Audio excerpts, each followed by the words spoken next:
You know, we're here to talk about data centers, and I kind of feel like I can just throw one question on the floor and then it's just going to keep going because there are so many opinions, there are so many ramifications, there are so many wrinkles, in all of this.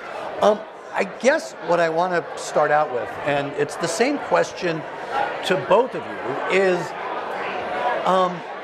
there's a lot of discussion about the value of data centers, about the location of data centers, how much control communities should have in deciding where data centers are located. Is it possible to come to a common understanding, an agreement on the value and the need for data centers and how we should manage them in Michigan? And Dave, I'll start with you. I would say yes. I think there's a need for data centers for everything we use in everyday life. So if you're Netflix and chilling, if you're talking about electronic medical records, if you're trying to Google something, I think the issue is how data centers and AI get conflated, and really there's this underlying concern with the growth of AI, with what it means for people's lives, with what it means for other pieces. But I think Joey actually had a really good talking point in terms of like, are we talking about the train tracks or are we talking about the trains? And data centers are really just about the tracks, laying the groundwork for AI and what different pieces are. And it's really how do we make sure we responsibly put in the right train tracks in communities that want them and the ways we can do it the right way. But this is the next wave of growth for the economy. Over 50% of the US growth has been driven by AI and data centers. And that's where we see it as, hey, this will drive additional community growth, it will drive additional money for your schools, it'll drive additional tax opportunities for a lot of these localities that need it. But data centers take up a lot of space, they use up a lot of resources in terms of power and water, and data centers themselves don't employ a lot of people. So why do we need to have them in a particular place? Like, does geography matter, that it's near stuff? How much distance there is on those tracks? I would say it matters slightly, in terms of how quick you can get connections. And let's say we put all of our data centers in India. Right. There's going to be there's going to be a lag and that lag matters. That time is important. Speed is money. So there's some of that. And the other piece is that if the data center is in Ohio, if it's in Minnesota, if it's in Wisconsin, and they're pulling from the same water sources, they're getting the benefit of the tax base. They're getting the benefit of having that locality, and they're taking from the same water sources that we are.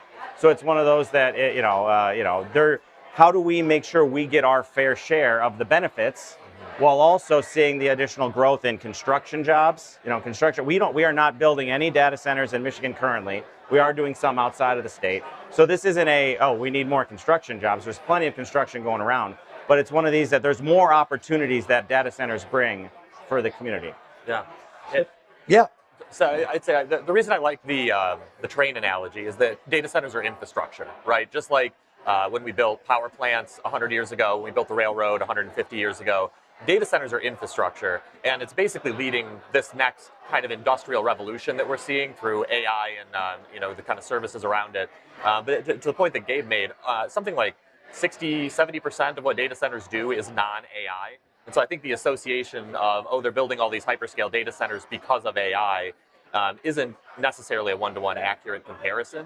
But I think, instead of focusing so much like we have been on the data centers, which are really the infrastructure, what we should be focusing on is the train, right? The AI, the services that are going to be provided. How do we regulate those? How do we make sure that that this next industrial revolution benefits ordinary people? And while we're fighting over the infrastructure, we're not having that critical conversation about how we make this benefit people. And I think it's the wrong fight to be fighting. And it's being driven by a lot of misinformation, unfortunately. Yeah, and I think... So, I'm sorry, go ahead. You mentioned misinformation. I think that's the number one concerning thing that I see. And it's happening in households across America, not just in Michigan. My wife, she's scrolling before we start Netflix and chill, and she goes, did you know that AI industry has more greenhouse gas emissions than all of Manhattan? And I take a pause, I'm like, that sounds like a lot of greenhouse gas emissions. Then I do the math and I say, well, Manhattan puts out X million greenhouse gas emissions, and what is the US footprint? It's 0.9% of greenhouse gas emissions in the US right now are from AI. And that's driving 50% of our economic growth.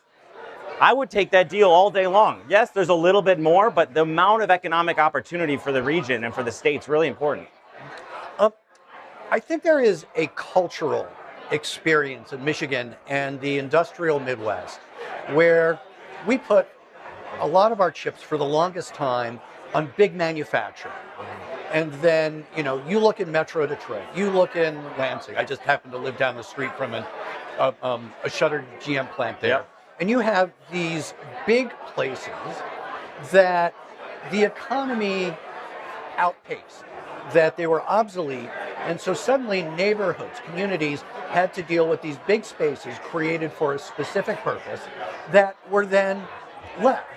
And the community had to deal with them. And I suspect that a big part of the reticence about data centers is that experience in Michigan of having auto plants shut down, leave, shrink, and that we could have a similar experience there. So what I want to say on that, because I think it's a good point, but the reason we have those auto factories and the ones that have shut down is because about 110 years ago, Michigan decided that we were going to embrace what was then an emerging technology, the assembly line and the automobile, right? At the time, there was no reason to necessarily believe that the automobile was going to be, 2 cars in every garage, right? Some people thought it was going to be a fad and we were going to go back to, rail and horses and all that.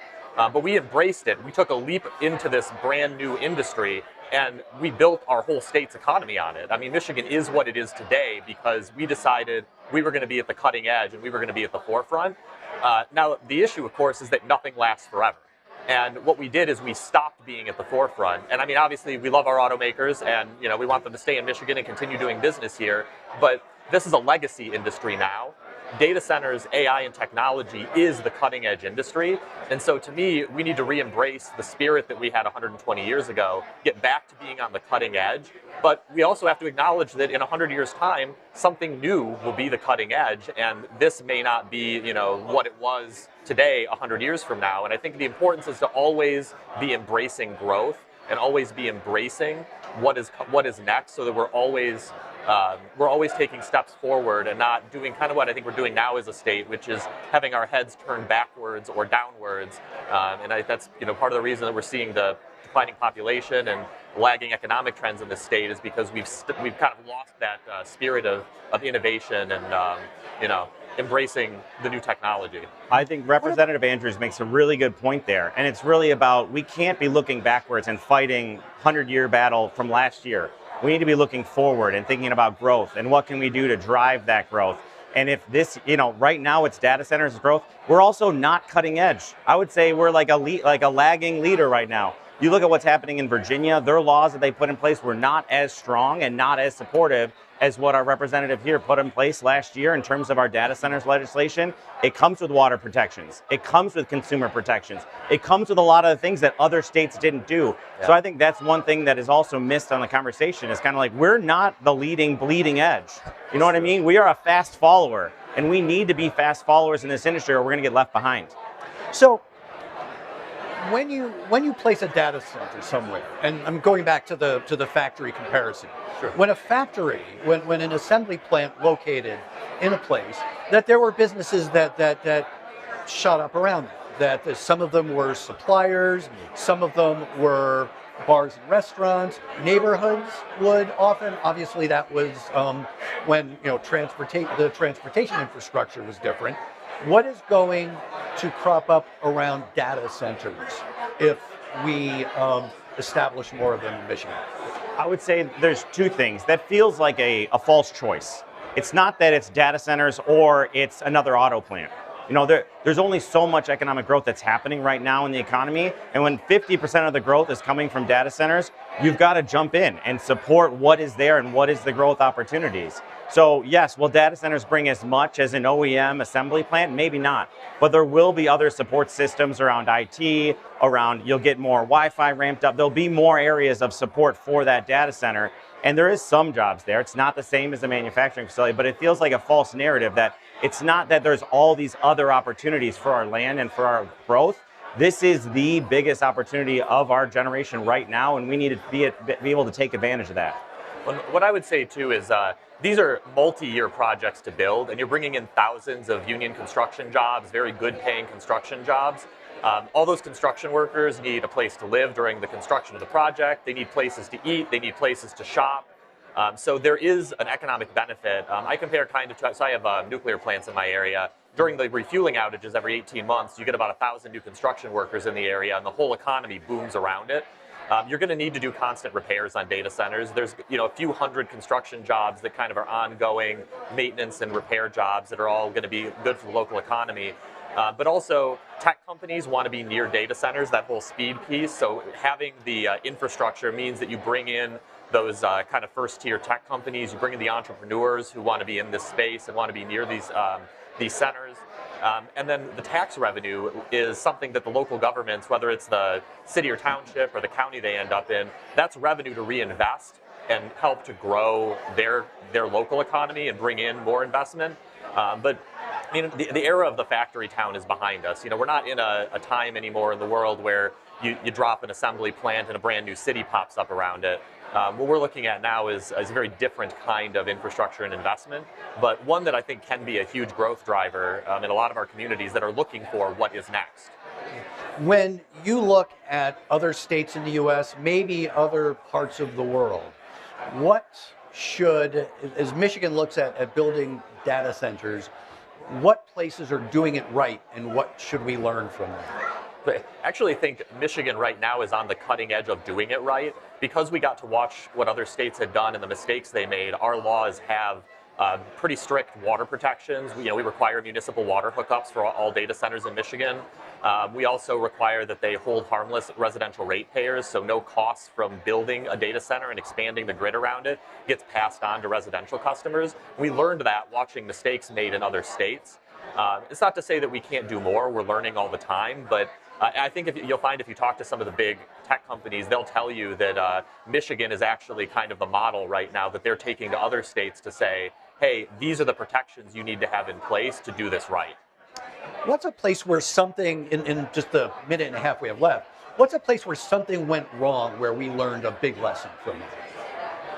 I would say if you're looking at other states, what's going on with Virginia and their power company and the demand and how they're trying to get up to speed and they're not having enough demand in that area. But also you're talking about a place with 50 of the largest data centers in the world located in a few square mile area.